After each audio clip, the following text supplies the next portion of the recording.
Welcome to the Genius Factory. Enjoy the video. You start by matching frame rates and isolating the action. Import the high frame rate clip, then set the Capcut project FPS to the source rate so frames align. Once done, trim out pre- and post-action to avoid unnecessary interpolation.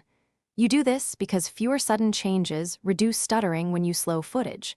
Now prepare a copy of the original clip on the timeline so you can compare edits. This helps you see how each change affects smoothness. You now slow the clip with gradual control. Choose speed curve or custom speed and ease into slow points rather than snapping to 0. 25x instantly. After that, enable optical flow or frame interpolation in Capcut to synthesize in between frames. This reduces jitter. Make sure to preview at full resolution. If edges look warped, reduce interpolation strength.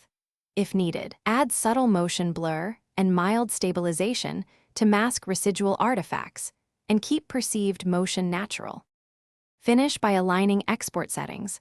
Set export FPS to the timeline FPS so playback is consistent. You should render a short test clip first.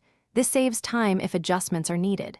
If you see warping or odd artifacts, switch from optical flow to frame blending or slightly increase the clip speed to reduce artifacts. One key troubleshooting tip: when frames distort, back off interpolation and add 1/16 to 1/8 second of natural motion with stabilization to hide remaining issues.